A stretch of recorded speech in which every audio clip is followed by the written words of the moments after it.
Yeah, And I mean the Kings still have a lot of bright spots. I mean, of course, Fox and Sabonis. Fox is still playing at his all-star type level.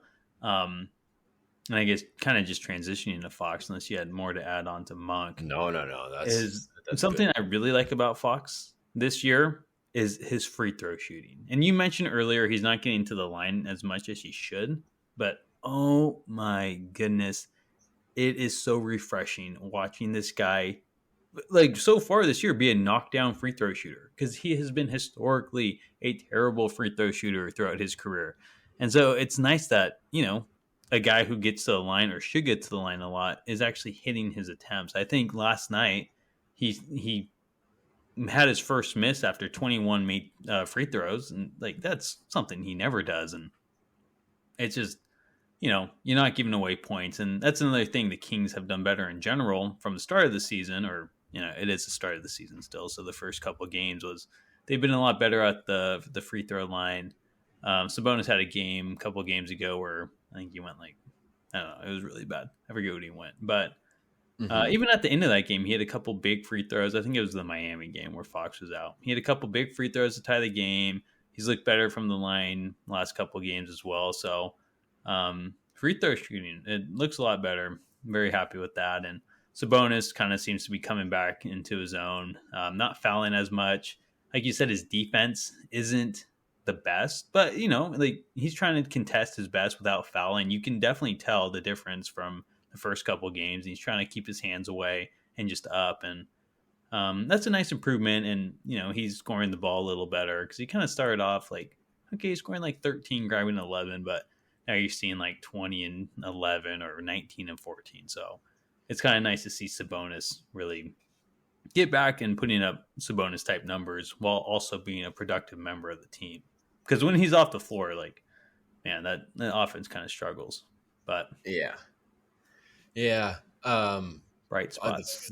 The free throws, yeah. Looking for silver linings here. The free throws, big time. That it became an issue when they. It seemed like ever since they shot 57%, what against the Clippers, um, they just turned it around. And Fox is shooting higher than 86% from the free throw line this year. Hopefully, he can sustain that. There's not necessarily a reason to say that it's going to drop precipitously, but Domas has had his struggles. Like you said, that I think it was the Orlando game, had a pretty bad night from the free throw line.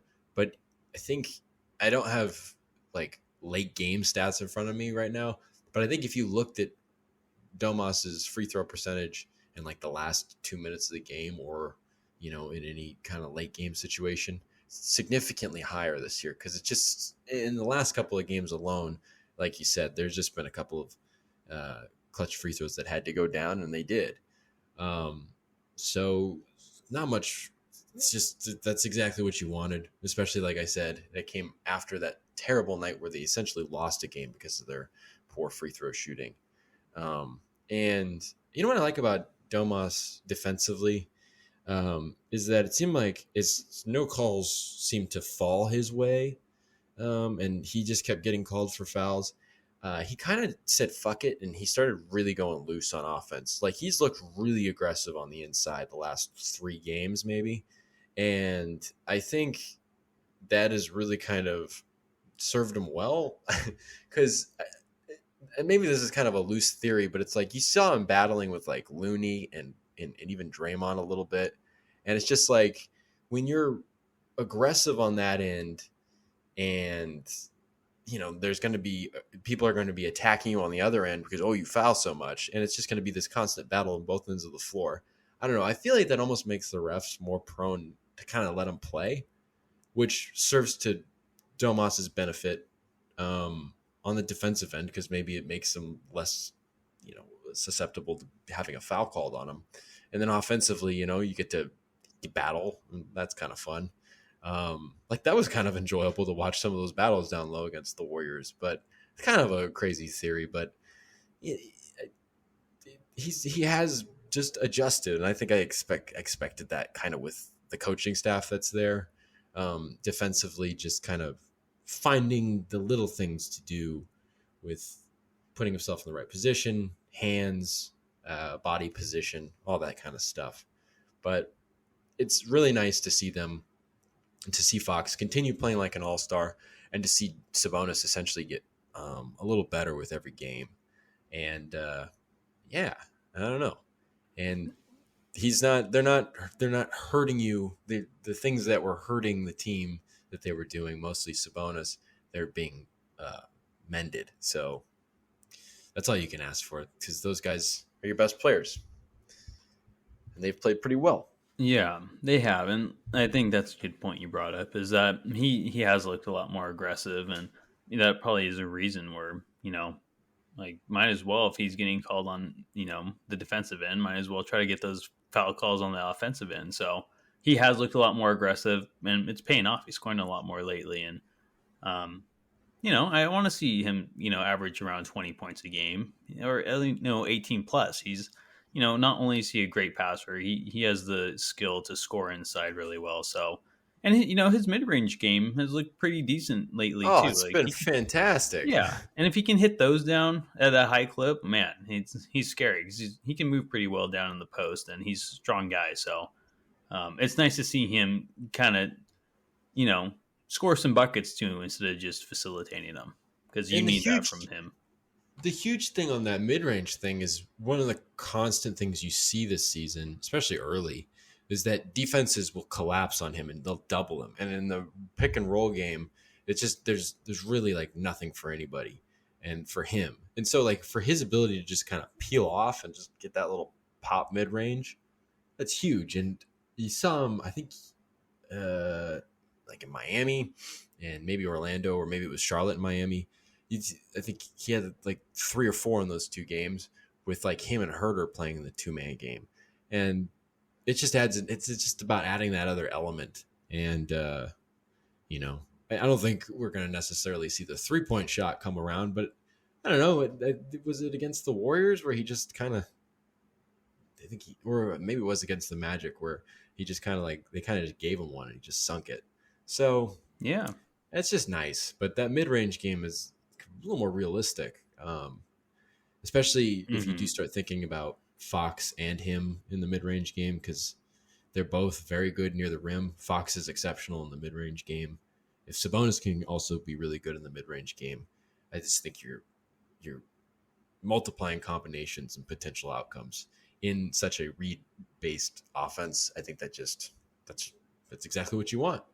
That's exactly what anybody wants. So, yeah, in terms of looking for positives, I guess it's a safe bet to go to Sabonis and Fox. yeah, Kind of feel reassured.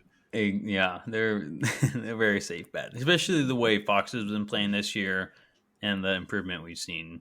I don't even know if you call it improvement, but Sabonis playing the way we expected. So, see, this team isn't all doom and gloom.